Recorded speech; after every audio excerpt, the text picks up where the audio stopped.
Bueno, amigas, amigos, muy buenas noches. Estamos aquí como todos los lunes, la Radio de las Madres en Trastienda. Esta noche tenemos también el equipo completo. Está Jacobo, Agustín, el gallego, Amado, como siempre. Y esta noche tenemos un invitado especial, un invitado muy interesante para este momento, que es nuestro querido amigo, el Topo Devoto. ¿Qué tal, Topo? Muchísimas gracias por compartir esta noche con nosotros en este programa, que como siempre digo, cuando abrimos el programa, es un programa donde nosotros, nuestra programación siempre está perfectamente delineada, los temas están perfectamente demarcados, sabemos de qué comenzamos a hablar, muchas veces no lo sabemos, pero mucho menos sabemos de qué terminamos hablando. De modo que, bueno, muchísimas gracias por compartir este anárquico grupo de charla. Gracias por animarte a compartirlo. Bueno, muchachos, aquí lo tenemos al Topo. Realmente es el organizador del libro más famoso de este momento, ¿o no? Sí, sin dudas. Famoso y relevante, ¿no? Famoso y relevante, y oportuno por otra Oportuno parte. es. Buenísimo. ¿Qué tal? ¿Cómo les va? Me alegra, a mí me alegra mucho encontrarme con ustedes que hace más de un año que no nos vemos por todo esto que está pasando, así que los veo muy deteriorados físicamente. Sí. No yo, que la cirugía ha hecho lo suyo, así que lo lindo es que vos sabés que como recién mi hija me vino a armar la pantalla esta, yo no me veo, viste que casi todos los Zoom me veo. No sé qué hay que hacer, pero no quiero tocar nada para verme yo como estoy, pero... La estás pasando mejor, entonces. Nos ves a nosotros, no te ves a vos, es casi el mundo ideal. Fíjate. Contanos cómo surgió la idea, Topo, de escribir el libro. Y allá, vos sabés que este año hice muchos viajes al Caribe, a la playa, y en eso de los tantos viajes caribeños, lo agarré y estaba pensando yo en hacer un libro y gente de la editorial se conectó conmigo para ver si quería escribir mis historias con Néstor. Y la verdad que me iba a ganar el odio de muchos escribiendo yo solo la vida de Néstor, entre otras cosas. Me pareciera que iba a ser mucho más rica que el libro si participaran de ese libro muchísima más gente, porque aparte yo a Néstor lo conocí en el 87 y Néstor tuvo vida política antes del 87, así que ahí le hice una contraoferta a la editorial y le dije que sumáramos voces, que sumáramos opiniones, miradas, historias, anécdotas, punto de vista. Y bueno, ahí empecé. Vos sabés que a uno de los primeros que tenía que convocar era Pepe Salvini, que fue compañero de él en la escuela secundaria y en la militancia juvenil. Después al Flaco Kunkel, inevitable. Claro. Y después, bueno, lo invité a Alberto, invité a varios ministros de Néstor, a los organismos de derechos humanos, a Tati, a Eve y a Estela. Después invitamos invité al Papa, que le mandé una carta. Yo tuve un encuentro con él allá por el 2004-2005 y entonces le escribí un correo electrónico y a las 72 horas me respondió positivamente que iba a participar con la homilía que él realizó el día del fallecimiento de Néstor. Y después le pregunté si yo podía transcribir o publicar la carta que él me manda a mí, un poquito de chapa. Y bueno, y me dijo que sí. Y después a los más jóvenes, que yo conocía a la mayoría de ellos allá por el año 2000, a Guado, que estaba en Hijos en esa época, al Cuervo en las organizaciones sociales, a Fernanda, que escribió la historia sobre su foto, y Juan Cabandier, que conoció aquel día histórico en la ESMA. Y después, a Evo, a Correa, lamentablemente no llegó.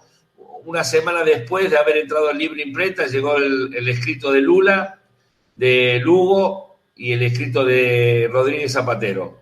O sea que se viene el número 2. No. Pues mirá, te digo la verdad. Es que después viste, uno en la locura, aparte de otras cosas que yo hacía, que estamos haciendo, yo hice un documental sobre la pandemia, no sé si lo vieron en la televisión pública, he recorrido la Argentina este año 2 veces, en auto, no yo, sino un equipo mío, y estaba muy metido en ese programa de televisión, y la verdad que al libro le daba bola, pero algunas cosas se me escaparon. Hay gente que tiene que haber estado y cometí injusticias. Yo sé que he cometido... Pero bueno, yo también tenía una cantidad de páginas que no podía superar lo que fue. Es más, el libro iba a tener un suplemento de fotos, pero eso lo encarecía mucho, ¿viste? Cuando la editorial me dice, mira, el libro se te va a ir a 1.200, 1.300 pesos. Y le dije que bueno, que había que bajar el precio. Me dice, entonces saquemos el suplemento de fotos, porque en realidad casi todas eran muy conocidas, excepto unas que nunca yo había visto, ni siquiera Cristina conocía, que tenía Pepe Salvini de la escuela de secundaria, ¿viste? Y un documento que Néstor hizo en la escuela secundaria contra Onganía, contra la mujer de Onganía. Resulta que una historia increíble. Había una rectora del colegio secundario de ellos que era muy piola y la cambian por una persona, en aquellas épocas Santa Cruz dependía de aeronáutica, es decir que el tipo que gobernaba era el de aeronáutica. Entonces llega Onganía de visita ahí y ellos van a una manifestación y le entregan un petitorio a Onganía y a la esposa de Onganía, pidiéndole de que no cambiaran a la directora. Y ese documento está firmado por Pepe Salvini, por Néstor y por varios más. Eso, si mal no recuerdo, usted me ayuda, eso debe haber sido año 67, ¿no? 68, ¿puede ser? Claro. Así que bueno, el libro fue así, Amado. Lo pensamos, salió y nosotros sí teníamos necesidad de sacarlo para la primera semana de octubre, por el 17 y después por el 27, y la verdad que yo era optimista en el libro, pero con una cifra de 25.000, 30.000 y realmente se vendió mucho más, así que estoy contento. Me parece que, aparte invité a amigos como Quiroga y Saborido para darle un tono diferente. Yo lo llamé y me dice, pero nosotros no lo conocimos, pero no importa, yo quiero saber qué opinión tenía de Néstor, pero hacerlo desde un lugar diferente. Claro. Sí, está buenísimo el ensayo Lennon-McCartney que hacen Saborido y Quiroga en el libro, la verdad es precioso. Es muy bueno. Me llama al día anterior a la entrega, porque me tuvieron con ese capítulo hasta el final, ¿no? Y yo me preguntaba mucho, Saborido, bueno, él se tiraba en los escenarios, y contame, y qué música le gustaba, y qué otra, bueno, y después cuando recibí el escrito realmente lo disfruté, te soy honesto, muchísimo, porque era otra cosa, era la cosa más descontracturada. Yo sabía que Correa podía escribir una cosa no tan íntima y tan, ¿no? Yo sabía que Oscar Parrilli podía escribir algo, el mismo Alberto, y a mí me encantó convocarlos a Quiroga y Saborido. Está buenísimo. Muy bueno. ¿Y por qué no haces una cosa? Porque hay un método para... Porque claro, el papel tiene sus límites, tiene sus números de página. ¿Por qué no subís a un link todo el resto? Sí, me lo están proponiendo, sí. Es Yo lo posible estoy haciendo, un manualito que saqué, subí a un link y di 40 horas de clase, que bueno, no lo podía poner todo porque en papel iba a salir cualquier cosa, ¿no? Pero bueno, es el link y la gente accede al libro y accede al link, ¿no? ¿Es de acceso gratuito el link? No. Conmigo sí, yo lo puse de acceso gratuito, pero bueno, puede no serlo. Eso es una cuestión comercial que la editorial lo ve. Claro. En mi caso sí, porque le habilito las 40 horas de clase a todo el mundo, ¿no? Ah, o sea que es como un complemento del libro. Claro, sí, Está si el derecho penal no les entra leyendo y no les entra explicándoselo a lo largo de 40 horas, mejor que se dediquen a otra cosa, ¿no? Acá preparando otra cosa, para que se dedique. Sí. Eso, el final de la clase 40 dice eso. Si hasta aquí usted no entendió, por favor, vuelva a la página 1 o dedíquese a otra cosa. Topo, quería hacerte una pregunta. ¿Son distintas los aportes que vos haces como militante político al aspecto cultural? No sé, produjiste Tierra Arrasada, una película anterior sobre Néstor. Son distintos los aportes culturales. Aparte de la difusión que haces de diferentes noticias que mandás por WhatsApp cotidianamente y en varios envíos cotidianos. Tierra Arrasada, ¿qué te dejó? Desde el punto de vista político, desde el punto de vista como militante en esa difusión, por ejemplo, que fue una película fundante, digamos. ¿Qué me dejó a mí hacer Tierra Arrasada, decís vos? Sí, como satisfacción cultural, digamos. Sí, vos sabés que yo sentía la necesidad de llevar a mí me impactó mucho en época de mis primeros inicios de militancia, lo que fue Operación Masacre, lo que fueron esas obras pasadas en la clandestinidad con 20 compañeros. A mí me impactó mucho lo que significó la comunicación política de los años 70, ¿no? Y salvado la distancia de lo que hoy significa la comunicación, porque yo también fui aprendiendo en estos años. Me he rodeado de muchos pibes jóvenes y la verdad que yo todavía hasta hace algunos años transitaba la calle mirando las paredes a ver la pintada del afiche y las cosas, y los pibes me decían, mirá, ya fue eso. Hoy la gente va en el tren, en el subte o caminando, mirando el celular. Entonces, igualmente yo creo que el cine es incomparable, y cuando estábamos ya en el final de la época de Macri dijimos, bueno, hay que plasmar en una película estos 4 años para que no pasen inadvertidos o no quede suelto en papel, sino en una película. Antiguamente era celuloide, en algo, los 4 años desastrosos, los 4 años que vivimos. Y bueno, ahí empezamos con Tierra Arrasada, hacerla, y les digo la verdad, tuvimos que suprimir muchas cosas, porque cuando Quiroga y Saborido, fundamentalmente Quiroga empieza a hacer un resumen, yo les digo, bueno, busquen desde el primer día de Macri hasta el último las cosas más trascendentales de lo que fue el macrismo. Era una cosa de loco, vos sabés que uno empezaba a tomar dimensión y mirá lo que pasó acá, y mirá lo que hicieron acá, y esto y lo otro. Y iban a ser 6 horas. Y mirá, el primer corte de esa película duraba 3 horas y pico, y se la mostramos a 15 compañeros, y todos coincidíamos que había que cortarlo. Hicimos una proyección, ¿te acordás, Eugenio? Como cuando hicimos la de Santiago Maldonado. Sí. Tuvimos que cortar cosas que la verdad que a mí me dio mucha pena. Por ejemplo, mira, cortamos sobre Tierra Arrasada, algo que a ustedes era muy gracioso. En una época Clarín se dedicó a poner articulitos que lo bueno que era vivir en 19 metros cuadrados. Sí. Comer tierra, sí.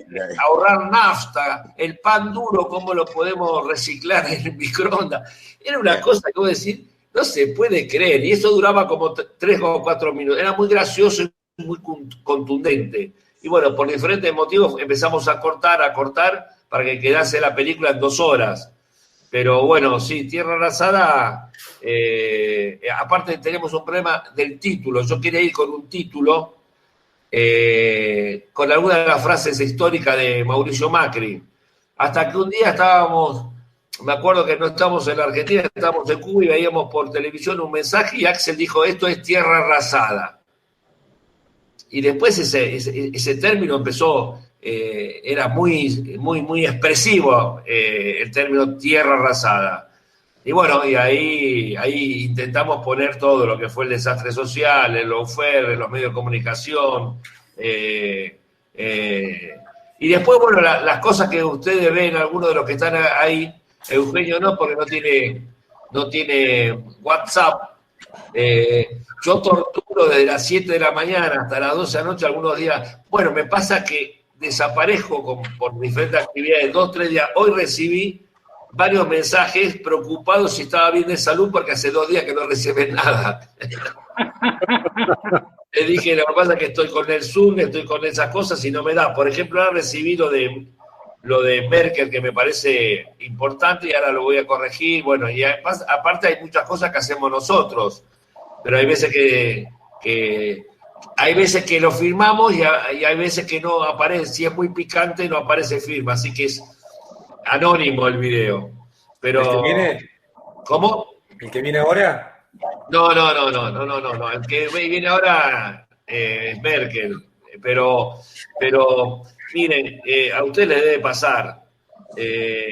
Es increíble. Bueno, les cuento, un día le muestro a Saborido y a Pedro, estábamos viendo la película, el inicio de Tierra Arrasada, y me dice, ¿por qué no lo convocás a Woz? Digo, ¿Woz? ¿Quién es Woz? Entonces me dice, ¿cómo que no sabes quién es Woz? A ver, les pregunto, ¿ustedes saben quién es Woz ahora? Sí. ¿Eh? No. ¿No sabés vos, Amado? Es un Es el trapero. cantante de trap. Es un trapero, sí. ¿No sabés? Sé que es el cantante Muy bueno. de trap, pero nada más. Muy bueno. Les recomiendo El Canguro, escúchenlo. El canguro está en Tierra Arrasada. Bueno, Sí. pero escúchenme, esto fue hace 1 año, ¿no? Y ya algunos lo han conocido porque aparte trascendió más el pibe.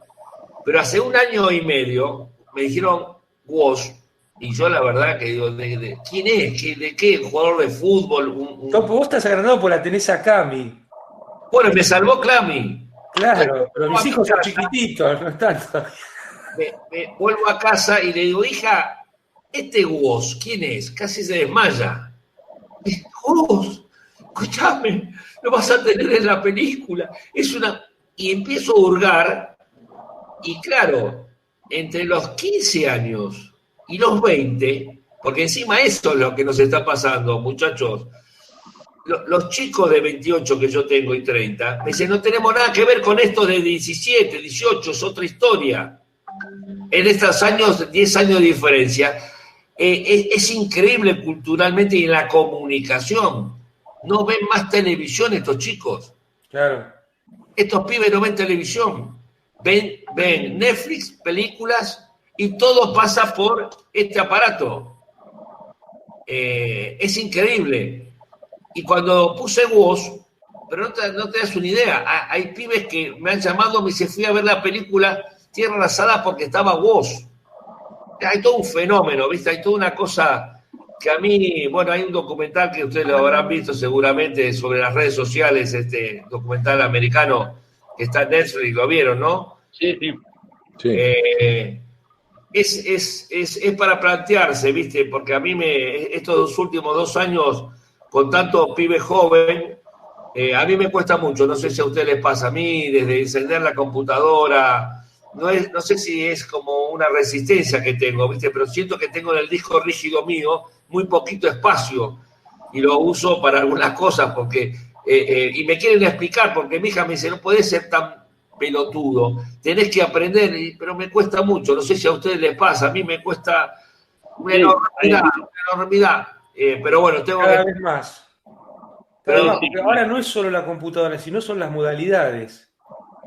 Por ejemplo, hoy ya nadie compra discos, los alquilan en Spotify, no sé, tenés un alquiler mensual. Son modalidades que son muy difíciles para muchos de nosotros.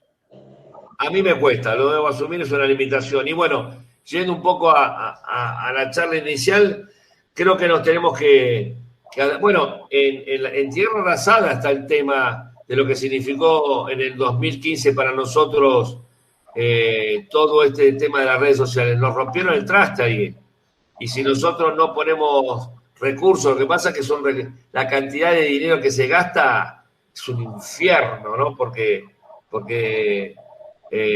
bueno, ustedes vieron lo que pasó el 17 cuando quisieron transmitir y empezaron el hackeo. Bueno, yo siempre digo y cuento, el 17, me acuerdo cuando nosotros cerramos la campaña de Unidad Ciudadana con Cristina en Racing, estábamos felices porque había 80.000 personas, ¿se acuerdan? Sí. Bueno, y ellos estaban a la misma hora comunicados por las redes con 2 millones de tipos. se entiende lo que digo, ha cambiado totalmente, ha cambiado todo el mundo de eso y a mí me tiene fascinado a la vez, porque aparte veo a los pibes míos trabajar y es alucinante, y te digo la verdad, es increíble. Hoy todo pasa por ahí, todo pasa por ahí. Ya vas a ver, Amado, ¿tus hijos qué edad tienen? 2 años y 9 meses. Bueno, ya el celular ya lo deben estar manejando. No, es una cosa de locos. Pero bueno, parecemos más viejos porque es verdad, ¿no? Y no sabés qué hacer porque tienen que pasar tiempo en la pantalla, ¿no? ¿Cómo los guiás? Es muy difícil. Sí, porque ya nacieron con eso. Yo tengo una de 4, Eva, por supuesto, y uno de 8. Y el proceso tecnológico por ahí les pasa que agarran un libro, nosotros tenemos bastantes libros en casa, intentan agrandar la pantalla como si fuera una tablet, de lo acostumbrados que están, de lo naturalmente que lo hacen. Ahora, a la vez que es mucho más inclusivo y democratizador la red, porque podés llegar sin recursos o prácticamente sin recursos a todos lados, la lógica de mercado en lo que tiene que ver con campañas es muchísimo más fuerte y mucho más difícil de regular, porque cada peso o dólar invertido vale muchísimo. Entonces, en una diferencia de presupuesto, vos llegás a muchísimo más gente, que es lo que pasó claramente en los quilombos de Cambridge Analytica, etcétera. Mira, el otro día estaba pensando, a partir de ver el documental de las redes sociales, y me lo hacía notar mi hija, que lo estaba viendo conmigo. Yo tenía el celular ahí al lado de mi pierna derecha. Y a mí yo recibo cada minuto, según la hora, cada 2 minutos, un mensaje. Y me decía, mira, no podés concentrarte en esta película que habla de esto porque estás mirando el celular. Y una cosa que noté, compañeros, es increíble. Hace 20 años o 15 yo quería hablar con mi hijo a Suecia y yo que estaba, cortemos porque es cara la llamada. Este aparato hoy, yo hablo 4 horas y él está en el subte en Estocolmo y me sale gratis. Claro. Es decir, como la famosa canción, el primero te lo regalo, el segundo te lo cobro, digo, ¿cómo puede ser que yo acá, en este momento que hablo con ustedes, veo la temperatura en Nueva York, a la vez bajo en YouTube, pongo el título y me sale el programa de televisión, y a la vez veo la cotización del YEM, y a la vez veo si está lloviendo en tal lado, y después hablo, y supuestamente es gratis. ¿Se entiende a lo que Sí, claro. Sí, sí. Bueno, que también cambiaron las modalidades de cómo se gana plata y de cómo te extraen a vos tu valor. Y para nosotros es casi incomprensible, pero te lo extraen, ¿eh? Y te lo extraen más, digamos, metiéndose en tu privacidad que antes. No, eso hace tiempo que una vez un compañero me mostró la aplicación que ellos tenían de mis movimientos un fin de semana. Claro.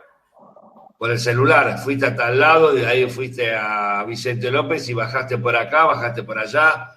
Lo que hoy graciosamente llaman modelos de negocios son casi sistemas de espionaje. Claro, sin duda. Es que bueno, mi hijo generás el doble de plusvalor como consumidor que como trabajador. Claro. Hay un economista francés que trabaja sobre esa línea de la importancia. Es inconsciente, entonces claro. Pura. Mi hijo me cuenta hace 15 días, cuando yo le comento lo de el documental, me dice, mira, hace cosa de un mes, me dice, él vive en Suecia, va con la esposa a visitar a un amigo que había tenido, una amiga que había tenido familia, y por la cuestión de la pandemia se encuentra en un parque. Él estaba en una mesa con la laptop, trabajando, y al lado, a 1 metro, estaba el cochecito del bebé de 4 meses, y empieza a llorar, porque estaba con hambre, entonces la madre le da la teta, y empieza a llorar, llora. A los 5 minutos, en la computadora de mi hijo le empezaron a aparecer publicidad de pañales. Sí, sí. Es una cosa... Cuando una aplicación dice, desea permitir que acceda al audio, olvídate, le está dando permiso para que se meta en tus preferencias diarias. Yo me siento un poco perseguido después de esta conversación. Ya a esta altura tienen todo, Raúl, no te hagas problema. Estamos todos paranoicos. No, tienen todo, Raúl. Raúl, escúchame. El otro día un amigo, semi-hacker, pero nuestro, Semi-hacker, me dice, y yo estaba hablando de las cosas estas, me dice, pásame tu celular, por favor. Entonces él agarra su celular, anota así y me dice, bueno, mira, tus últimos correos fueron con fulano, fulano, fulano. Vos tenés una camioneta de tal color. Vos tenés lo otro. Todo tenían. Tu frecuencia de WhatsApp es con fulano más que con sultano. Me dieron el ranking de los tipos que yo mando WhatsApp. Es una cosa. Pero ahora voy a contarles algo muy, escúchenme, mi hija hace una pijamada acá. Todas pibas de 15 años. 14 en ese momento, hace 2 años. Y vienen a esta computadora que yo les estoy hablando, estaban en 5 o 6, y yo estaba en el living viendo un partido de fútbol a la mañana, un partido de la liga inglesa. Y vienen y me dicen, vení. Vos sabés que nosotros tenemos acá esta aplicación que te sabe todo de vos. ¿Cómo que sabe todo de vos? Sí. Entonces una de ellas se sienta y dice, a ver, ¿qué? Y escribe. ¿De qué color es la camioneta del Topo? Aprieta, roja. Y yo, ¿viste? ¿De qué club es hincha el Topo? Aprieta, San Lorenzo. Digo, oiga, me tienen totalmente enganchado. Nombre de los nietos del Topo. Los 2 nombres. Uy, digo, pero escuchame. Y yo estaba por salir por radio con Eduardo Valdés. Entonces, en el momento en que me llama, digo, espera un cachito que estoy totalmente alucinado. Le digo, hay un programa que me tienen enganchado en todos lados. Le digo, pará cachito, llámame 5 minutos. Entonces le digo, no puede ser. Pocos sabían de mis viajes a Cuba. Entonces le digo, nadie sabía, nadie. Entonces le digo, a ver. El jueves, ¿a dónde viajo? ¿Dónde viaja el jueves el Topo? A Cuba. Y digo, no. La CIA, la KGB, son todos que están mezclados acá adentro. Bueno, les cuento. Entonces, me voy, salgo del programa y cuando estoy hablando y contándole a Eduardo de esta cosa, las pibas vienen corriendo. ¡No! Es una joda. Resulta que si ustedes lo buscan, hay un chiste que es que vos escribís. Ahora después se lo voy a decir, le voy a preguntar a mi hija, ¿no? Pedro pregunta, pero vos no te tenés que dar cuenta que ella ya sabe la respuesta porque te conoce a vos y te pone roja la camioneta cuando teclea. Pero eso no sale en la pantalla. ¿Me entendés lo que le digo? Pedro le pregunta al Topo, ¿de qué color es la camioneta? Y vos no ves la mano de ella, pone roja, pero no sale en la camioneta, no sale el color. ¿Se entiende lo que te digo? Claro. Está la respuesta. Ahora sí, claro. Claro, te pongo la respuesta. Está eso. Después búsquenlo en Google, yo le voy a pasar el nombre. Está, el truco ese, me volví loco y volví a la oficina al día siguiente y los casé a todos estos que son expertos, a los míos, ¿viste? Que son súper cancheros. Claro. Claro, los casos de venir. Escuchame, acá estamos recontra infiltrados. Le digo, aparte creo que era la etapa de Santiago Maldonado y estábamos medio perseguidos, la película. Entonces le digo, mirá, y le digo al cámara, a uno de ellos, le digo, mirá, hay que limpiar los celulares, estamos todos mal. Y empieza, fulano de tal. Entonces, él me había contado a mí que había tenido un desliz, él tenía una novia, pero esa noche había salido, qué sé yo. Entonces le digo, bueno, la motoneta, ¿de qué marca es tal? Tal. El nombre de tu novia, Andrea. Entonces, ¿anoche estuviste con Andrea o con otra persona? Y él me dice agrandado, no. y le pongo el nombre de la persona que había estado. ¿Sabes lo que fue? Bueno, me fui para cualquier lado, nada. Eso es para, para volver paranoico a cualquiera. Bueno, nos vamos a tomar un matecito y volvemos. Dale. Bueno, queridas amigas, amigos, hemos vuelto después del matecito a distancia. Claro, no podemos hacerlo de otra manera. Aquí seguimos en Trastienda, la radio de las madres. Hoy tenemos el equipo completo. Está Jacobo, Amado, Agustín, el gallego. Y seguimos con el Topo Devoto, que nos hace el honor hoy de compartir, bueno, se ha animado a compartir esta charla completamente desorganizada, anárquica, como siempre que tenemos, que está saliendo muy interesante. Bueno, estábamos hablando de paranoia, ¿no? Sembramos la paranoia. Sembramos Sí. la paranoia. Exactamente.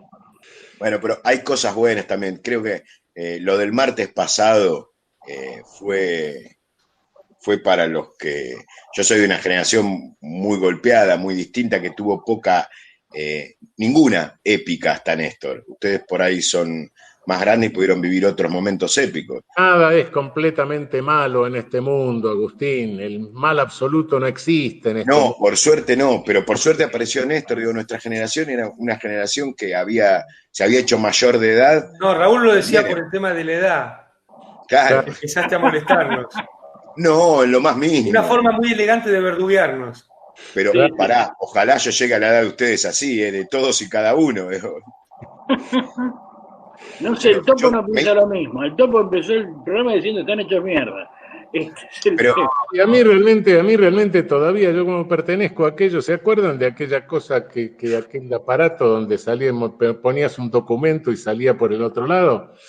Sí. Claro, y el fax, el famoso fax. Yo todavía pertenezco a aquella época donde uno decía, hoy sale el documento y esperaba ver que iban a salir los dedos del tipo que estaba poniendo el documento del otro lado. Claro, Fantástico, decía.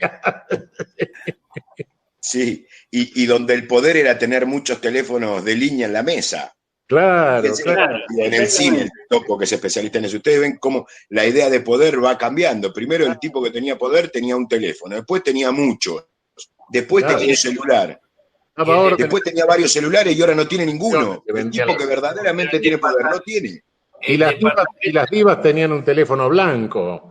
Claro. Claro. No, y el departamento se vendía con teléfono y sin teléfono se valorizaba mucho más. Claro. Por lo menos un 20% del precio. Sí. Topo, un departamento con teléfono salió un 20% más caro. Y la Sí, simbología del teléfono rojo. Es cierto, Agustín, ¿eh? ¿Sabés Sí. que yo a los 18, una de las primeras cosas que hice, me mudé solo a los 18, me vine a estudiar a Buenos Aires y me anoté en un plan Megatel, que era el plan para tener un teléfono de línea, para poder hablar con mis viejos en Bahía. Claro. Pero nosotros no teníamos ninguna épica, imagínense, Alfonsín que había prometido de más y que genera una desazón en toda una generación, yuppies en todos épica era lados. tener teléfono. Perdóname que te interrumpa. La épica era tener teléfono. Claro, Habían convertido. claro. Yo estoy seguro que, a ver, todos ustedes tenían teléfono en su casa. Yo tengo en mi cabeza, yo me acuerdo del teléfono en la casa de mi viejo. Sí. Claro. Sí, sí, Me sí, acuerdo. Tengo 5 o 6 teléfonos de la casa de mis tíos y de mi abuela, yo los tengo en la cabeza. Hoy, Sí. me decís, ¿cuál es el celular de mi hija? El número y no lo tengo. Claro, el tuyo no sabes. Yo no sé el mío. Peor, el de uno no El sabe. de uno a veces no te acordás. Tal cual. ¿Vos te acordás, Topo, cuando salieron los celulares, los primeros Motorola, que eran valijitas, eran cajas de zapatos, ¿viste? Claro. ¿Vos te acordás la cantidad de pelotudos que andaba por el centro con la valijita, que es lo más incómodo del mundo, te das cuenta, para mandársela aparte Yo de que la tenía primera celular? vez que vi eso fue Antonio Cafiero, una vez que fui a la gobernación, que tenía, pero en el despacho, tenía la cajita esa y el teléfono. Y después vino el zapato blanco. El zapato blanco, exactamente, sí.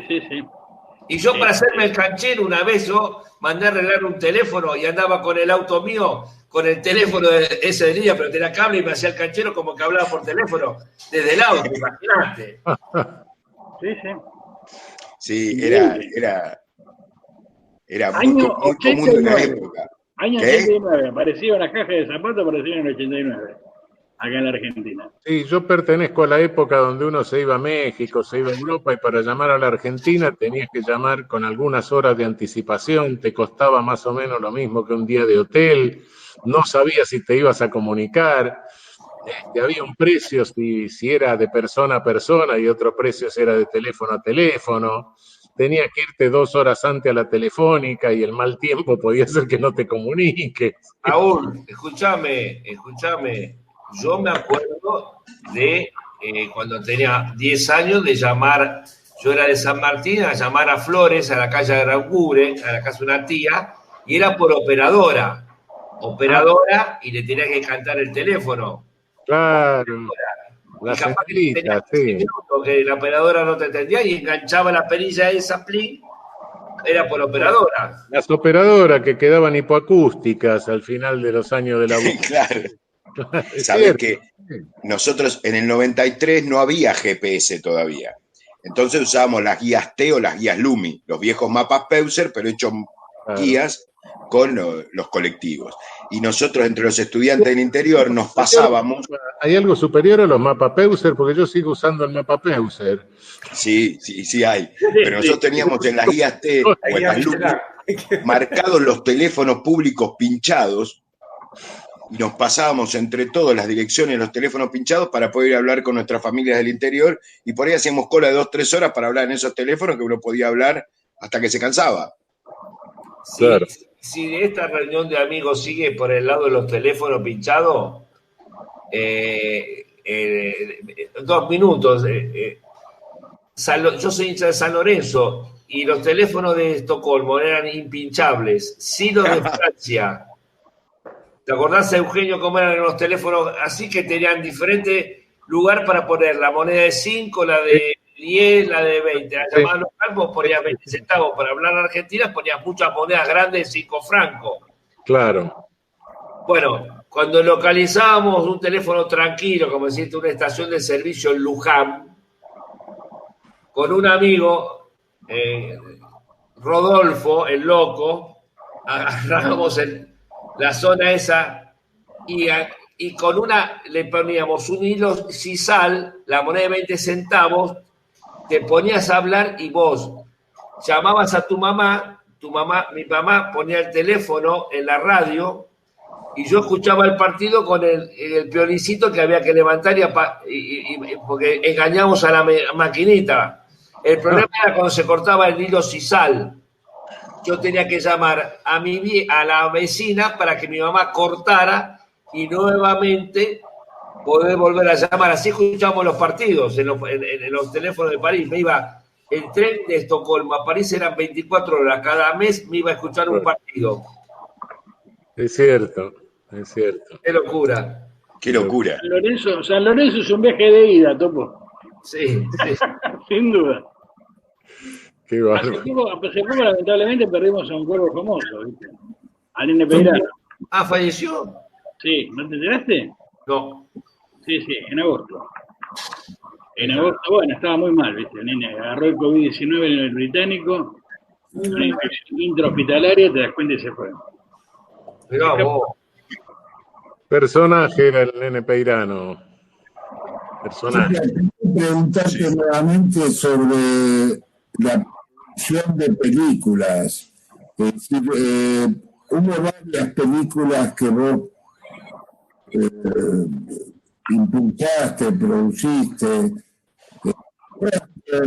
con un contenido militante. Por ejemplo, la misma de lo que pasó en el sur con Luciano y demás. ¿Y qué motivó a participar, a impulsar esas películas? ¿Y qué te dejaron esas películas? Sí, Por ejemplo. suerte que Jacobo nos pone en órbita de lo más importante que de esta reunión, porque si no estaríamos hablando de los teléfonos horas y locura. Muy bien, Jacobo, en ordenar esta reunión. Muy bien, Jacobo. Esto no lo ordena ni Jacobo. ¿Cómo? Esto no lo ordena ni Jacobo ni nadie. Claro. No, mirá, en realidad sobre la de Santiago Maldonado, al tiempito de la desaparición de Santiago Maldonado, me llama a los pocos días, me llama un amigo, Daniel Toñete, y me dice, ¿te diste cuenta que no hay imágenes? Hablamos de esta desaparición y no hay imagen, no sabemos nada. Y la verdad es que él es a la noche tarde que me convence, y ahí armo el equipo y lo mandamos, y ahí empezamos a construir la película de Santiago Maldonado, una película que no sabíamos el final, que era incierto. Empezamos a filmar y no sabíamos si iba a aparecer, no iba a aparecer, si iba a aparecer, como decían, en Chile, con una novia en el Caribe, o nunca. Porque una de las posibilidades, yo me jugaba con que eso iba a ser el final de la historia, la no aparición. Hasta que apareció. Es decir, ahí, cuando aparece el cuerpo de Santiago, nosotros terminamos la película, pero fuimos haciendo la película sin conocer el final, ¿me entendés? La dificultad de escribir y de hacer algo que no sabés qué final le vas a poner. Hasta que, bueno, la verdad que fue una experiencia increíble, aparte en un momento muy difícil de la Argentina, donde no la pasamos muy bien, que digamos, filmando en el sur, la gendarmería se nos complicaba salir a la ruta, subir. La verdad, les soy honesto, teníamos dos dificultades. La gendarmería y los propios chicos, los propios más duros grupos de los mapuches, que no nos permitían entrar al campo, tienen una posición muy intransigente. Nosotros hemos hablado con esa película con muchas comunidades, no hay una sola opinión de los mapuches, de los chicos, de los jóvenes militantes estos, no hay una sola opinión. Pero, y me llevó a hacer esta película, el compromiso que me parece que nuestra generación tiene con todo ese tipo de cosas, ¿no? Pero fue muy difícil hacerla, por diferentes razones, pero bueno, salió y me parece que fue una película muy, muy, muy vista. O sea que... Tuvo mucha audiencia. Vos sabés que como nosotros no teníamos apoyo, obviamente, del Inca, y no nos iban a dar nunca las salas Inca del país, que hay un montón, ni mucho menos el Gomón, nos dedicamos con Tristán y con otros compañeros a la mochila, a la película, y íbamos pueblo por pueblo pasándola. Cuando fuimos a Bariloche, fuimos al Bolsón, fuimos a muchos lados a pasarla, y cuando recorríamos otras provincias, fue militantemente proyectada esa película, más de 90.000, 100.000 espectadores. Reviviste la época en la que íbamos dando vueltas por ahí por el mundo con la hora de los hornos, cuando estaba prohibida durante la dictadura. Exactamente. Bueno, y tuvo el famoso incidente en el estreno, ¿no? Sí. Me parece que es uno de los pequeños termómetros que dan cuenta de lo que pasaba en la Argentina de Macri. Sí, bueno, no solamente fue acá, tuvimos incidentes, algunos más picantes y otros menos picantes, en el Gran Buenos Aires y en algunas provincias. La zona del Bolsón fue complicada. Hay grupos, yo creo, les soy honesto, hay un sector de esto es una opinión mía, que están infiltrados, ¿no? Ahí en el Bolsón fue una proyección donde nos tiraron molotov, se la proyectó en un lugar que inauguró Cristina en el 2012, es un centro de capacitación docente muy lindo, y la proyectamos ahí, era tal la cantidad de gente que iba que hicimos 2 funciones. Y bueno, cuando empezó la primera función aparecieron, como siempre aparecían, 8 o 10 muchachos vestidos de negro, encapuchados, a gritar, qué sé yo. Se pusieron más picante la cosa y empezaron a tirar molotov. Bueno, nos pasó en varios lugares, en Córdoba, en Santa Fe, y ya en Córdoba y Santa Fe mucho más suave, eran 5 o 6, muchos no tan violentos, pero en Uruguay nos pasó, en Montevideo,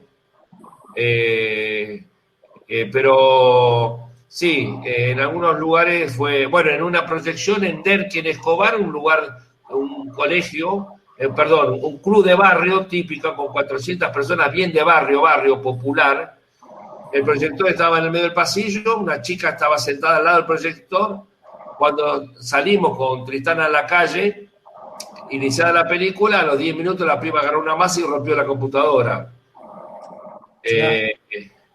Pero bueno. Tranqui. Sí, Topo, te pregunto, ¿ahora va a ir al circuito de Cine Cinca este año? ¿Qué cosa? El documental de Santiago, debería. Y sí, podríamos hacer, la verdad que no me puse, la verdad no me puse a pensar, porque este año yo, desde marzo a abril, hice 2 películas, 2 documentales de 48 minutos sobre el tema de la pandemia. Se vio, si no lo vieron, es muy probable que no lo hayan visto, porque la televisión pública no tiene mucha audiencia, pero se pasó hace cosa de 2 meses y ahora estamos terminando la segunda. Y digo porque es una cámara muy interesante, porque es una cámara que recorrió desde el límite de Jujuy con Bolivia hasta Ushuaia, en auto, en un momento del país que no hay hoteles, donde los compañeros dormían en estaciones de servicio con la calefacción prendida. El auto que íbamos es un auto que nos facilitaron, donde está ploteado, que dice presidencia, COVID-19, etcétera, que era una ventaja transitar, pero una desventaja entrar a los pueblos a dormir a la casa de un compañero. Imagínense en Santiago del Estero, en un pueblo de 3.000 habitantes, que te entre un auto que diga COVID a las 10 de la noche, te tiraban piedras. Es decir, hacer ese documental fue un esfuerzo tremendo y nos hemos metido en la boca del lobo. Nos hemos metido en lugares, bueno, hicimos 2 recorridos. La primera vez fuimos al norte cuando Jujuy estaba tranquilo y cuando...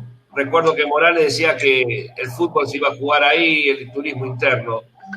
Bueno, y ahora fuimos por segunda vez cuando está todo reventado. Y fuimos a Salta, a Orán y Tartagal, que está muy difícil. Mírenlo, porque aparte no hay ninguna cámara que haya tenido la posibilidad de recorrer Argentina en estos momentos, me refiero, ¿no? Donde es dificultoso las fronteras, te paran 5 veces, los chicos se hicieron tienen perforada la nariz y el hisopado se hicieron... Bueno, de los 4 camarógrafos que tengo, 3 se contagiaron. Y ahora lo estreno, el segundo documental, lo pongo al aire el 10 de noviembre más o menos. Y estoy con eso. La verdad que ahora que vos me planteás lo de Santiago Maldonado, no es mala idea. Es que debería. Creo que es una gran idea. De vez en cuando acá sale alguna cosa interesante, no nos cae alguna idea, ¿no? De casualidad. Claro. Sí, es casual. Claro. Es porque es muy temprano, por eso grabamos. Lo que pasa es que hablamos con gente inteligente. Exactamente. Claro. Esa es la clave. La película de Néstor, digamos, ¿qué impresión o qué...?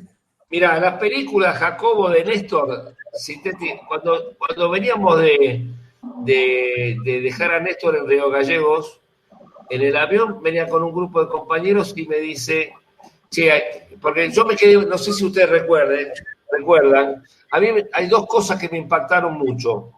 Una es cuando viene Néstor de Calafate, que llega a Ezeiza bajo la lluvia, y el cajón de Néstor lo ponen en una camioneta blanca y se lo llevan. Cristina se sube sola a un helicóptero desde ahí y se va bajo la lluvia a Olivos. Esa imagen me impresionó mucho. Y la segunda es cuando Néstor llega en cajón al cementerio, 200 metros antes había unos 100, 150 mineros, vestidos de mineros, que irrumpen en el cortejo fúnebre y se apoderan del cajón y ellos entran con Néstor en el hombro. Y a mí dije en ese momento, esto es una película. ¿Viste? Esto es una película. Y cuando volví me empecé a trabajar, a ver las posibilidades y realmente, le debo confesar, el primer director era Adrián Catano. Y la película de Néstor tiene 2 directores y 2 versiones. Sí. La de Adrián Catano, que tiene toda una larga historia, que ahora es muy larga, y la de Paula de Luque. Yo sí tenía, y le insistí a los 2 directores, que la película de Néstor tenía que hacerlo también la gente. Es decir, convocar en una campaña de publicidad a todo aquel que tuviese relatos, fotos, imágenes, no existía el celular, ¿no? Como existe ahora, que nos mandasen imágenes de Néstor, porque yo creo que también la película de Néstor lo tenía que hacer la gente, que aportara cosas de la gente, que saliera del documental clásico. Y bueno, y nosotros buscando material hemos encontrado las imágenes de Néstor empujando el Renault 12, el famoso imagen esa empujando el Renault 12 bajo la nieve, bueno, un montón de cosas que después fueron circulando, pero sí, la primera película era de Adrián Caetano, que para el circuito comercial no me convenció, hicimos la de Paula y después empieza a circular de manera clandestina la de Adrián sin terminar. Y un día, la verdad que un día Cristina me llama a las 1:30 de la mañana que la había visto en Calafate, la de Adrián Caetano, y que la había maravillado. Entonces, bueno, la terminamos y la estrenamos en Parque Lezama. Pero la que tuvo más difusión fue la de Paula de Luque. Bueno, nos tomamos otro cafecito y regresamos en un momento. Dale. Vale. Macanudo, volvemos. Bueno, queridas amigas, amigos, hemos vuelto. Acá seguimos en la Radio de las Madres, en Trastienda, con todo el equipo completo y esta noche con el Topo Devoto. ¿Vos querías decir algo, Gallego? Sí, le quería preguntar al Topo, que vivió una experiencia muy importante para miles de argentinos, que es el exilio durante la dictadura. ¿Qué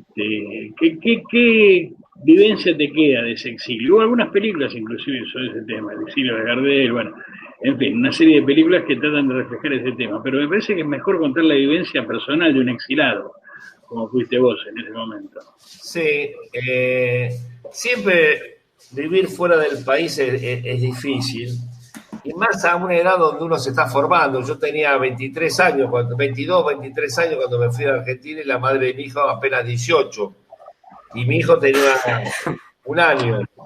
Luego de muchos años mi hijo me dijo: papá, yo fui un hijo planificado. Digo: mira, hijo, no podíamos planificar con tu mamá ni el fin de semana, así que calculá que fue todo muy, muy rápido. Sí, me fui a Brasil primero, estuvimos en Sao Paulo, no la pasamos muy bien, que digamos, ahí, porque casi nos secuestran en Sao Paulo en las famosas operaciones Cóndor, así que ahí me exilié en el ACNUR de Sao Paulo. El arzobispo se llamaba don Pablo Evaristo Arms. Pablo Evaristo Arms, que falleció con casi 100 años hace pocos años. Sí. Un tipo extraordinario, una capacidad intelectual. Bueno, y de Sao Paulo nos fuimos a Río de Janeiro, calculen, todos teníamos 23, 24, el mayor tenía 28 años, a Suecia. Primero me dieron a elegir, le dije España, me dijeron que no, era post-franquismo, estaba Adolfo Suárez, Francia tampoco, bueno, Suecia, imagínense Suecia en el año 78, la menor idea de lo que era eso. Y bueno, llegamos a Suecia y la verdad que descubrís a los 23, 24 años y un mundo absolutamente diferente, no solamente en el idioma, las costumbres, la política. A mí me marcó la experiencia de los 5 años del exilio. Me marcó porque viví en un estado muy presente, la educación, la salud, un modelo económico. Si vos me decís de todo lo que he vivido, porque yo también estuve en lo que fue la Unión Soviética y estuve en los países socialistas, en Cuba, estuve en algunos países, que estuve en Corea del Norte, en Pyongyang. De todo lo que he visto, si me decís un modelo que me gustaría en la Argentina, el modelo nórdico, es decir, el modelo sueco es un modelo de una distribución de la riqueza importante. No sé, está bien, uno no puede trasladar la experiencia, la historia de un pueblo sueco al argentino, pero bueno, fueron 5 años que para mí fueron muy importantes. Creció mi hijo, vive mi hijo en Suecia, y una vez me enseñó una frase, vos sabés que vino a cantar Citarrosa a Estocolmo. Lo fui a buscar al aeropuerto. Hicimos una pequeña recepción en la casa de un compañero, y él, charlando, era muy sabio Citarrosa, me dice: miren, lo determinante en la vida nuestra que nos toca vivir es el exilio, lo condicional es el lugar. Porque yo estuve en la Argentina y me sentí tan mal que cuando en México, porque nunca desarmaba una cosa del exiliado, miren, era no desarmar la valija o no comprar plantas, porque la planta como que te te anca en un lugar, y como nosotros siempre uno vive pendiente de que se va a volver, ¿para qué vas a comprar plantas? Y Citarrosa me dice, ¿sabes cuándo me di cuenta que esto iba que era el exilio de verdad? Cuando en México llegué y desarmé la valija y puse la ropa en el placar y compré unas plantitas. Porque lo determinante, me dice yo, y es verdad esto, los exiliados cuando yo iba a París decían, uy, en Suecia, qué bien que la pasan ustedes. Y cuando escuchabas a los que estaban en España, yo les decía, qué bien en España, hablan la misma lengua, tienen la misma comida. No, ustedes en Suecia están muy bien. Y los que estaban en México querían ir a Europa, porque Europa te daba cierta tranquilidad y tranquilidad económica, y en México la pasaban mal. Y lo que estábamos discutiendo es que estábamos fuera de la Argentina. Claro. Eso era lo determinante. Y el uruguayo que estaba acá, se sube a un edificio de 20 pisos, ve el Uruguay, sufría y me contaba Citarrosa que él iba a la salida del ferry que venía de Colonia a escuchar hablar uruguayo. ¿Me entendés? Sí, hablando de eso, Topo, ¿cómo fue tu encuentro con la lengua sueca cuando llegaste? No, desencuentro total. Pero bueno, es muy largo esto y da para 3 programas. Llegamos un 17 de agosto de 1978 y la persona que me llevó a la casa, eran como barrios, me dice, mañana 8 y 10 de la mañana lo paso a buscar a usted y a su familia para revisación médica. Y dije, ¿cómo 8 y 10? Sí, 8 y 10. 8 o 8 y media, le digo. No, 8 y 10. Obviamente, imagínate, veníamos del tercer mundo, horarios cambiados, me desperté 7 y media. Salí 8 y media a la puerta de la casa. El sueco me miró y me dijo, estos 20 minutos de atraso valen mucho para mí, no sé para usted, pero vale mucho, la última vez. Y ahí eso me marcó de por vida. Y en ese lugar donde vivíamos, que era, te digo la verdad, una maravilla, donde estudiábamos, tenías que rendir 160 horas de sueco. Ese 160 horas de sueco es para que vos, cuando salgas a la ciudad donde ibas a vivir, pudieras decir, quiero agua, necesito esto, ¿dónde está? Elemental. Son 160 horas de sueco. ¿Qué te pagaba el Estado? Mirá vos. Recibíamos un sueldo. No, fue una experiencia, había muchos chilenos. Ustedes tengan en cuenta que los exiliados latinoamericanos cubrimos todo, porque Suecia ha sido un país de mucho exilio. Y ahí estaban primero los vietnamitas, y todos los vietnamitas cuando ganan se vuelven y nosotros recibimos la infraestructura, que primero lo recibieron los chilenos, y después vinieron los uruguayos y nosotros. Había bastantes bolivianos, pocos paraguayos, y todo eso que dejamos nosotros cuando nos volvimos a nuestros respectivos países, después vinieron los exiliados de la guerra de Yugoslavia. Suecia es un país de mucho inmigrante, pero con un gran respeto por las minorías. Un gran respeto. Yo la primera vez que participo de un hecho, de un plebiscito, que me sorprendió, imagínense el año 78, ¿no?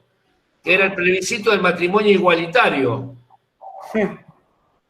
¿no? Y donde se votaba si las parejas podían adoptar hijos. Y una manifestación en Estocolmo infernal, con toda la educación nuestra, ¿no? Que cuando yo volví a la Argentina en el 83, acá se discutía la ley del divorcio.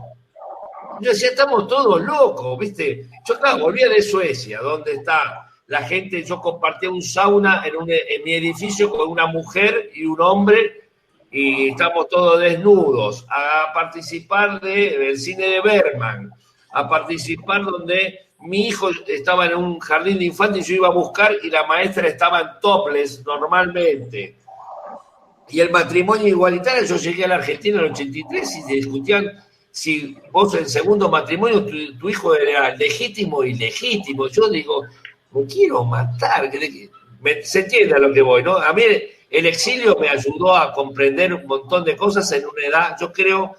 Una cosa que te agarre vivir en esos países, a los 50, cuando vos ya estás medio formateado, a los 8 años o a los 20 y pico. A mí me agarró en una edad clave. entre los 20 y los 30, donde uno asiente las bases de lo que después es en el futuro, me parece a mí, donde vos sos una esponja que absorbés todo, desde el idioma, las pautas culturales, todo. Y Suecia es un país, les digo la verdad, creo que algunos de ustedes conocen, una maravilla.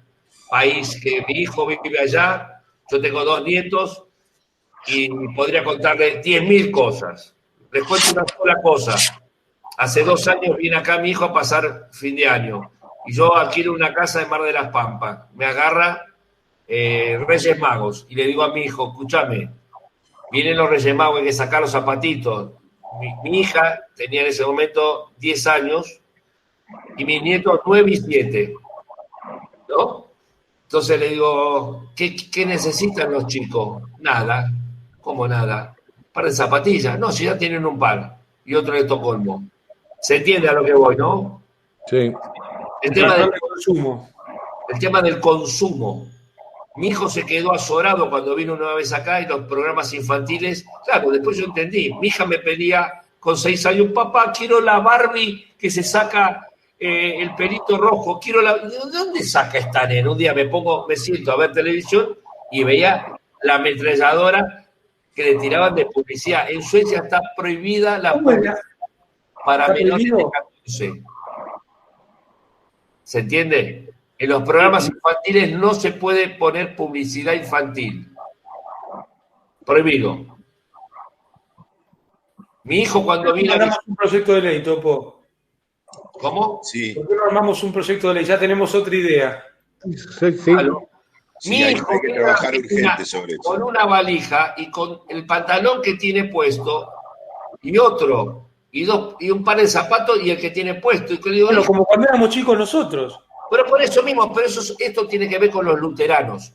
Yo he conocido, el suegro de él tiene una fábrica de montacarga con 100 operarios y vos tenés que ver cómo vive. Un gran amigo mío, que es de una posición económica extraordinaria, porque tuvo la suerte de embocarla en un negocio allá y tiene una casa de puta madre, no existe el servicio doméstico. No existe. Yo, cuando jugó Argentina ahí al fútbol, fui a verlo, el partido estaba con mi hijo y con Alejandro Sabela, que es un tipo muy piola, se quedó 3 días porque me dijo, Topo, quiero conocer esta sociedad, pero no el parque de diversiones, quiero ir a la universidad, quiero ir a la casa. Y fuimos a comer a la casa de este amigo mío, y estaba servida la cena, y mi amigo, que tiene en la puerta un Volvo, una camioneta Volvo, una camioneta Mercedes, se levantó los platos y la puso a lavar y sirvió la comida. Y Alejandro Sara me dice, escúchame, tu amigo no tiene servicio. ¿Se entiende? Perfecto. Es un tema de concepción, ¿me entendés? Y cómo vive. Yo siempre digo, es imposible que en Suecia el formato Mirta Legrand y Tinelli funcione. En Suecia no existen los country. No existe la propiedad de esa manera. No hay una riqueza que a vos te violente, como hay en México, como hay en Brasil, como hay acá. No existe. No existe. ¿Se entiende? Bueno, hay en Estados Unidos, de donde derivan los formatos acá. Claro. Digo, esos países donde no existen tantas diferencias sociales, por ejemplo, no los quiero aburrir, pero el millonario, es decir, el director de un hospital, al que limpia los pisos en el hospital, la diferencia es del modelo del auto 10 años, que el director va a veranear o a esquiar 2 o 3 veces al año, pero el otro va una. Pero hay una gran diferencia. Los hijos de ambos van a la misma facultad, claro, o al mismo colegio, o al mismo jardín de infante, y son atendidos en el mismo hospital, porque no existe el hospital privado. Una anécdota que contó en una oportunidad, Carlotto, que fue muy, pero muy buena, una charla que dio con Raúl, nos contó que en Suecia había una planificación donde colocaban un asilo de ancianos, o sea, un lugar de guarda para gente mayor, a 2 cuadras de un hogar de recogida de chicos de la calle o de chicos sin posibilidades, viste que también los hay, evidentemente. Y promovían que cada uno de los viejos, de los ancianos, que estaban en el geriátrico, por llamarlo de alguna manera, adoptara como nieto, te das cuenta de alguno de los chicos del hogar del pibe. Y cuando lo adoptaba, te das cuenta que se generaba la empatía, permanentemente iba a visitarlo, te das cuenta, lo atendía, charlaba. Eso es un sistema de integrar socialmente, te das cuenta, digamos, verdaderamente revolucionario, maravilloso. Mirá, Estela, la hija, que estaba casado con un compañero que es el Chiqui Falcone, vivían abajo de mi casa. Abajo, casualmente. Les voy a contar algo que es extraordinario. En los barrios de inmigrantes, porque existen los barrios donde fundamentalmente viven los inmigrantes, pero que son barrios muy buenos, había un cartel en los supermercados que decía: si ve a un inmigrante robando, no lo denuncie, ayúdelo. Qué loco. Estoy llegando a una conclusión que esto me va asustando. Ustedes son una manga de comunistas que quieren que la Argentina se convierta en Valenzuela. Más o menos. Exactamente. Ya le vamos a mandar a Patricia Bullrich. Hay una anécdota que, digamos, de la que sos protagonista, que quisiera corroborar acá al lado, junto a los amigos. En el año 85 se organiza un viaje a la Unión Soviética de Juventudes, un evento, te das cuenta, muy importante, donde fue, por supuesto, la delegación argentina, que vos integraste esa delegación, y fuiste a la Unión Soviética. Y había un problema con el acto de cierre o el acto de apertura, no me acuerdo. El tema era en el Estadio Lenin, era el acto, y estaban afuera y no tenían invitación para entrar. Entonces se produce una especie como de asamblea, te das cuenta, digamos, donde qué corno hacemos. Y vos dijiste una frase célebre: nos colamos en la cancha de Independiente, ¿por qué no nos vamos a colar en el Estadio Lenin? ¿Es cierto o no es cierto? Sí. Y bueno, pero bueno, yo viajamos en el 85, tengo varios amigos ahí que hoy son altos funcionarios, está el Gordo Valdés, hay varios que estaban ahí, muchos. El palo estaba. Y la contó el Gordo la anécdota. Y después, a los 4 años, fuimos a Pyongyang. Claro. A Pyongyang, Corea comunista, mamita. Si hay un régimen duro, ahí lo tenés. Pero les quiero contar 2 personajes. La delegación estaba dividida entre comunistas, socialistas, peronistas, radicales, de esto. Y yo tenía para repartir con otro amigo, que éramos los jefes de delegación del peronismo, 36 lugares. En esos 36 lugares tenía que ir un periodista, un músico, y llevamos a Lito Nevia, Horacio Guaraní, Juan Carlos Baglietto, León Gieco y Terrago Ross. Y periodistas fue una persona de apellido Leukovich. Sí, lo conocemos. Que integraba la delegación con otros periodistas, Eduardo Aliberti, La Negra Sosa, varios. Y vamos a visitar el mausoleo de Lenin, que es impresionante, pero como éramos invitados, no haces la cola de 20 cuadras, sino entras por el costado, y es muy conmovedor verlo. No sé si ustedes han visto, está en una cúpula de cristal, vestido con un frac, está durmiendo la siesta. Vos pasás, lo mirás, y es impresionante, dura 1 minuto y medio tu paso, no te puedes detener, y te vas. Faltando 2 días para irme, toca en la habitación mía este periodista y me dice: Topo, me tengo que despedir del jefe. ¿De qué jefe? Sí, me tengo que despedir del jefe, yo no sé si voy a volver más a este lugar. Escúchame, fulano, Alfredito, ¿de qué jefe me estás hablando? De Lenin. Tengo que ir a saludarlo. Bueno, el compañero, coherente con su historia hoy, fue a visitar y se despidió solo con Lenin. Sí, bueno, pero era verdad que se estaba despidiendo. Claro, muy después bien. Partió, era él el que partía. Y cuando fuimos a Corea, en Moscú nos llevan a los museos y nos dicen: bueno, acá estudiaba Lenin, acá hacía esto Lenin, acá hacía actividad física Lenin, y estaba Alfredo con nosotros y estaba la traductora. Entonces le digo a la traductora: y escúchame, ¿y el lugar de donde estudiaba Trotsky? Y la mujer me dice: no puedo traducir eso. ¿No? ¿Cómo no puedes? Vos sos vos me tenés que... Yo quiero saber dónde el lugar de Trotsky, cuál era el lugar de Trotsky. Y entonces Alfredo me decía, no provoques esta situación. Le digo, no, tiene obligación de preguntar. Me contó toda la vida de Lenin. Quiero saber de Trotsky. Se enojó Alfredo. Dijo, sos un provocador como los peronistas, son provocadores, querés romper, armar la grieta. Ahí empezó la grieta. No, y lo que demuestra que responde al régimen. Sí. No se admite bifurcaciones. Bueno, No. Grandes anécdotas, ¿eh? No se admiten disenso. nos tomamos el último cafecito y volvemos. Ok. Dale.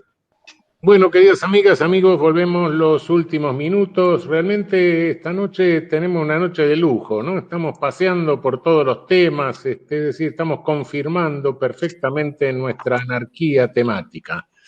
Y el topo nos sigue, ¿eh? Qué bárbaro, qué paciencia, ¿eh? Qué paciencia. Bueno, realmente nos tienen paciencia todos los invitados a nosotros. Sí, demasiada.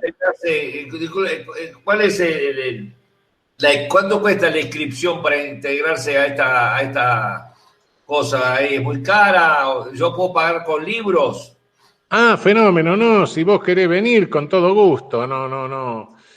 Primero lo empezamos invitando a Amado, después lo dejamos enganchado. Claro, esto es así. Lo trajimos de visita el primer fin de semana. Extraordinario. De que salió Es un viaje de ida. Desde que volvió de Canadá. Le gustó y se quedó, ¿viste? Así que está abierta la invitación, Topo. Por supuesto.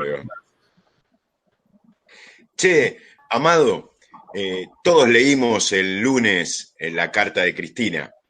En la carta de Cristina habla sobre una certeza respecto a la crisis que genera tener una economía que aparenta ser bimonetaria. ¿Cómo se sale de esa lógica? Bueno, vos sabés que esto de la economía bimonetaria es más un hecho cultural y político que un hecho económico. Entonces, la salida tiene que ver con acciones políticas y culturales y no solamente con medidas económicas, porque acá, desde el año 76, cuando en el gobierno militar, la dictadura genocida cívico-militar, sobre todo cívico, empezaron a publicar en el diario La Nación las viviendas de Recoleta en dólares. Perdón, una pequeña precisión. En el 1976, en el mes de junio, salió el primer aviso en el diario La Nación ofertando un departamento en dólares. Y fue la primera, digamos, gran andanada de políticas del FMI. Porque ahí tenés Martínez de Osi y Cavallo como los dos momentos cumbre, ¿no? De la llegada del FMI a la Argentina como guía de nuestras políticas. Entonces yo les digo siempre a las compañeras y compañeros que tienen alguna responsabilidad o algo, que no existe la medida económica para combatir esta situación. Y que si intentás hacerlo con medidas técnicas aisladas, empezás a correr el problema de atrás, jugar en la cancha de ellos.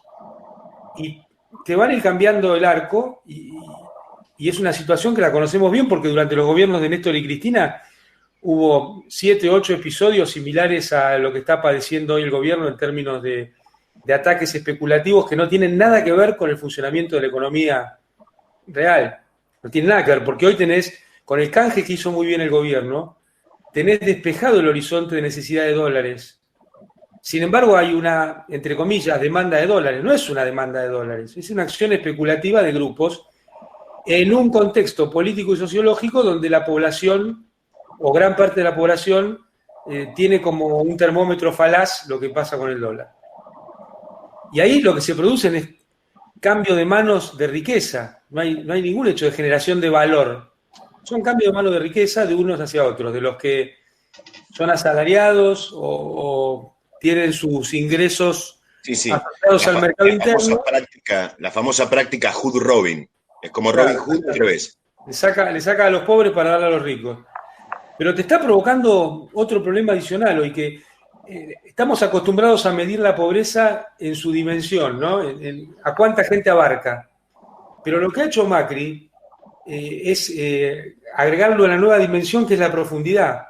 Vos antes necesitabas un 10% del ingreso para salir de la pobreza. Hoy estás necesitando un 40%. El salario promedio registrado está casi por debajo de la línea de pobreza en Argentina de hoy. Y eso, tanto que les gusta hablar de canaletas, ¿se acuerdan que Sanz, Sí. en su racismo y su machismo, dijo que la plata de la UH se iba por la canaleta de la prostitución y de la droga y no sé qué otras cosas? Y del juego. Macri convirtió a la Argentina en una cancha de bowling, porque todo el esfuerzo argentino se va por dos canaletas, la de la tasa de interés y la de los servicios públicos.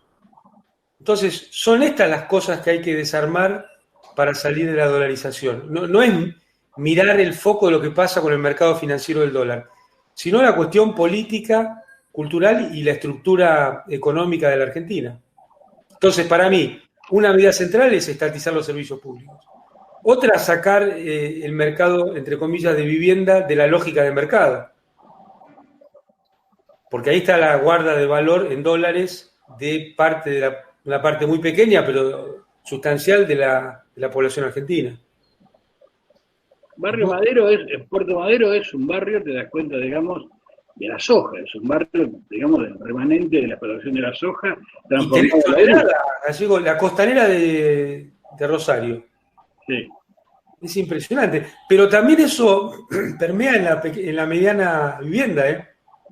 En los countries de tercer nivel, por ejemplo, bueno, hay gran parte de inversión en dólares para guardar valor ahí. Sí.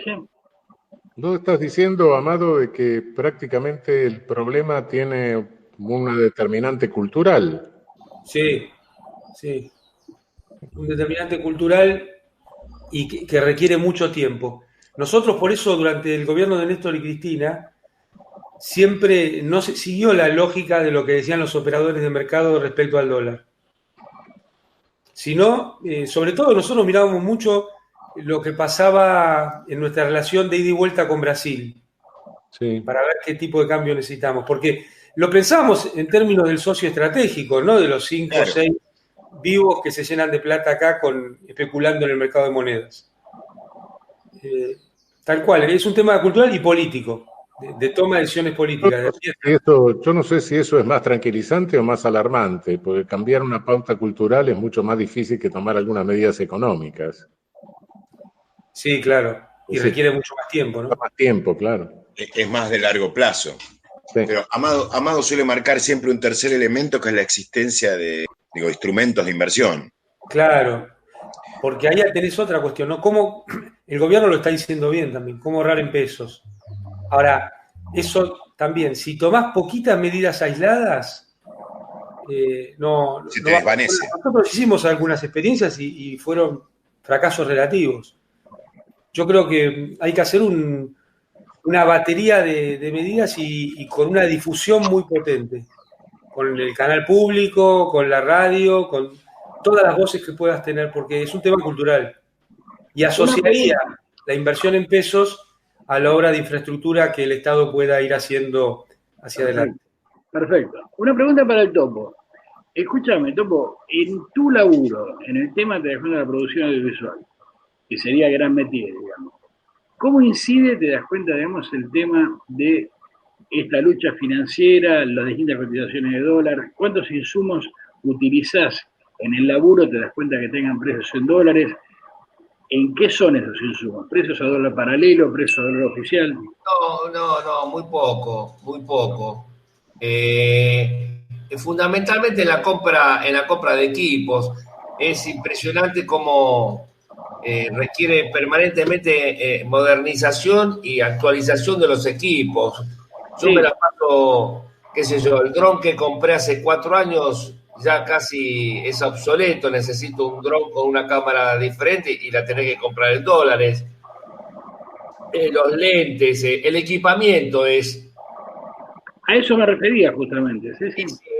El equipamiento es en dólares, dólares billete. Es muy difícil encontrar en la Argentina el equipamiento. Mira, hay una casa muy famosa en Nueva York, donde nosotros de vez en cuando compramos, que es muy famosa, está en 42 y octava, VIH, donde te encontrás con gente comprando de Ecuador, de Alemania. Es impresionante. Y ahí les tiro un dato.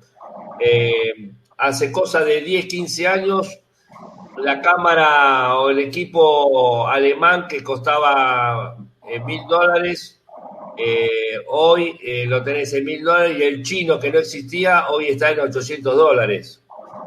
Es impresionante también cómo en ese mercado los chinos han crecido de una manera que le compiten ya a los países centrales, Alemania fundamentalmente, que son los grandes proveedores de equipamiento. Hoy te diría que yo tengo que anualmente renovar cámara o lentes o suplementos, todo eso en dólares. Así que la competencia de los chinos es agresiva con los países centrales. La competencia de los chinos es agresiva con los países centrales. O sea, sí, compiten a menor precio, a esto me refiero. Sí, tremendo, tremendo. Hoy mira, yo tuve la anécdota y son tipos muy capos los que venden, ¿viste? El vendedor mismo ahí te dice, mira, esta cámara que hace 10 años era la alemana y no tenía competencia, hoy te digo que la china es igual, está al mismo nivel y está un 20, un 25% más barata. Empiezan los tipos a ganar también mercado ahí, ¿no? Pero sí, yo te digo que ahora por las restricciones, pero por ejemplo yo tengo una solicitud de un par de pibes míos de buen disco rígido, duro, todo eso es en dólares y yo permanentemente tengo que estar comprando cosas porque te vas quedando atrás y no es lo mismo el dron de hace 5 años que el nuevo dron, por la cantidad de horas que te permite volar. Hoy no podés hacer película, no podés hacer nada sin un dron. Hoy fíjense que los grandes registros de los noticieros, de los partidos de fútbol, de todo está basado en el dron. El dron es algo que ha revolucionado el mundo de la cinematografía. Fue muy impresionante cuando nos invitaste a ver la película, que también estaba Raúl Gallego, creo que estábamos todos, de Maldonado, la calidad de las imágenes con esa camarita del dron. No, es impresionante. Impresionante. Nosotros, una secuencia, la casa de Benetton, para que te des una idea, nosotros, porque estaba muy picante la gendarmería, tuvimos que simular que la camioneta se nos rompió, teníamos el capó abierto y 2 de nosotros estábamos metidos dentro del motor, porque la gendarmería ahí venía por la ruta 40, y subimos el dron ahí, y la casa de Benetton estaba a 5 kilómetros. Subimos el dron. El dronero tiene el celular, porque lo ve toda la imagen la ve desde el celular, y ustedes no sé si recuerdan una imagen famosa que es que las ovejas corren. Sí. Cuando la oveja escucha el dron, porque tiene un zumbido, ¿no? La oveja corre. Cuando el dron sube y no escucha más, se quedan quietas, ¿no? Pero el dron, vos lo ves hasta los 50, 80 metros, después ya no lo ves más. Y se te mete hasta nosotros tenemos que tener mucho cuidado por los guardias de la casa de Benetton. Ellos no escucharon, pero la cámara te toma, es increíble. Iba, calculá que tiene capacidad 6-7 kilómetros. Claro. Y el dron te dice, tengo que retornar porque tengo tantos minutos de energía. Entonces es una cosa fabulosa, porque el tipo te avisa que tenés que retornar y vuelve al mismo lugar que partió. Si vos lo pones en automático, hace el mismo vuelo. No, el dron hoy es una cosa... ¿Qué va? Para eso hacían las palomas mensajeras y comían, este no come. No, pero escúchame, Eugenio, es atacado por las aves, ¿eh? ¿Ah, sí? Sí, hay infinidad de historias. A nosotros nos pasó que en el lago Mascardi se vino no sé qué bicho grandote y le empezó a picotear, no, porque es un desconoce y entonces ataca. Tenés que tener mucho cuidado, ¿eh? Qué bárbaro. Bueno. Todo un tema, ¿eh? El ataque de las gaviotas, ahorita. Yo no sabía eso de que los bichos atacaban los drones, ¿no? Es interesante. Sí. Y bueno, claro. Bueno, el día que nosotros filmamos para Tierra Arrasada, la represión en el Congreso, el día de la ley de prevencional, no sé si usted se acuerda, tenés que tener mucho cuidado porque la policía tiene los interceptores. Ajá. Entonces, ellos lo que hacen, te interceptan, te modifican el trayecto y te lo rompieron un montón de drones contra la pared del edificio de Caja de Ahorro que está ahí sobre Irigoyen. Sí, Sí. Bueno, Mi ex oficina. ese día rompieron no menos de 3, 4 drones, porque los tipos te interceptan y te anulan tu comando, ¿me entendés? Ellos lo manejan. Bueno, muchachos, lo que pasó, no sé si recuerdan, hace pocos meses cuando matan a un alto dirigente, ¿de dónde fue que con un dron famoso? ¿Dónde fue? ¿Se acuerdan de cosa de 6 meses, 8 meses? Al jefe en Irán fue. Irán, sí. Bueno, con un dron le metieron el dron y nada más que ustedes cuando, mirá, hay grandes exposiciones de drones, ¿no? Yo tengo el comercial, que es una cajita de 40 centímetros por 40 centímetros, que despega las patas, ¿no? Hay drones que tienen 1,5 metros por 1,5 metros y que cargan, te imaginas lo que cargan, ¿no? No solamente lentes y cantidad de baterías, sino explosivos. Claro. Sí.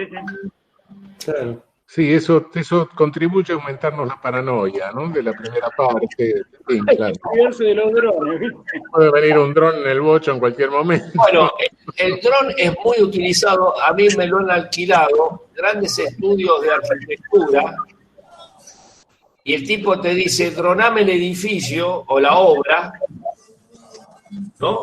Entonces los tipos, yo subo el dron, tengo primeros planos del piso 23, del piso 28, dan vuelta, el dron se puede hasta meter adentro del departamento y el arquitecto está con el dron en la planta baja mirando cómo está la obra en el piso 28.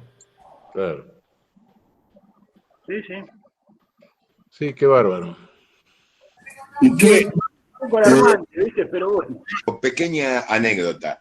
En el año 2017, el macrismo hizo cambiar parte de los seguros de los drones, de la legislación sobre seguro de drones, y el seguro dejó de cubrir la intercepción policial del dron.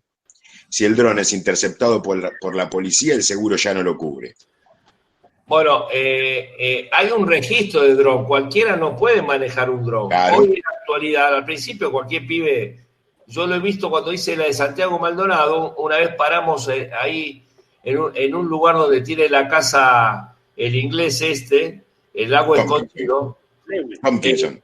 y había un chico que el padre le regaló un dron y estaba practicando ahí al costado con el dron, un dron chico, porque el valor del dron, ¿ustedes saben cuánto vale un dron más o menos de esto de lo que usamos nosotros? No es una cosa inaccesible para el público, $1.500. Sí. He comprado para algún organismo. Entonces se ha hecho tan de uso diario hoy que vos tenés que hacer un curso como cuando manejás un camión. Tenés el curso teórico y el curso práctico. Y tenés que ir durante varias clases y vale como el curso 5.000, 6.000 pesos y te aprueba, ahí tenés. Y ahí te aprueban si sos... Ojo que ha pasado que en algunos lugares ha caído la policía y ha pedido el registro, ¿eh? Sí, a mí me pasó un organismo que se nos armaba, lo pudimos comprar el dron sin problemas, pero ante el cambio de la legislación, no podía salir sin estar en el registro. Para estar en el registro tenías que tener 2 condiciones, seguro del dron y conductores capacitados. ¿Sí? Para hacer el curso te pedían el seguro del dron y para darte el seguro te pedían el conductor capacitado. Bueno, esos vacíos legales de la época macrista que eran imposibles de cubrir. Hay muchos conciertos que te tienen terminantemente prohibido usar el dron sobre el público. Y sí. Lo tenés que usar sobre el área, fuera del área. Hay un montón de... Ahora se ha reglamentado muchísimo eso, se ha reglamentado muchísimo. Y una cosa que me olvidé decirles sobre el tema, que lo tocamos en otro bloque, sobre el tema de las redes sociales y demás, y que en el documental que yo les recomendaba ver, que no hay ningún ente que regule eso. Hoy en el mundo, ¿quién ¿quién regula el tema de las redes sociales? ¿Quién es? ¿Me entendés a lo que voy? No hay nadie que regule, no hay nadie que sancione, no hay un ente regulador de Facebook, de Twitter, de Instagram. ¿Quién regula? Por ahora está liberado a cada uno. ¿Se entiende lo que te digo? No hay un organismo. La aviación tiene una regulación, la siembra tiene una regulación, todo tiene una regulación. Este no tiene todavía regulación mundial. Sí, ese es uno de los problemas, por supuesto. Bueno, como ves, terminamos hablando de los drones. Si no, no lo paramos más. Hablamos en el medio del dólar, de la cuestión, en fin, va. Bueno, muchísimas gracias por acompañarnos esta noche. Realmente fue un diálogo anárquico, pero hermoso y muy interesante. Se nos cayeron hasta un par de ideas incluso en esto, cosa que es muy difícil entre nosotros, no importa. Bueno, muchas gracias por habernos aportado estas 2 horitas. Como siempre, un abrazo a Milagro Sala, a todas las compañeras y compañeros que injustamente permanecen privados de libertad. Y bueno, nos despedimos hasta el próximo lunes, a esta misma hora en Trastienda, en la Radio de las Madres. Gracias, Topo, gracias a todos los oyentes, gracias, amigas, amigos, y nos vemos el próximo lunes a las 22, aquí en Trastienda. Muy buenas noches. Chao. Gracias. Chao, Topo.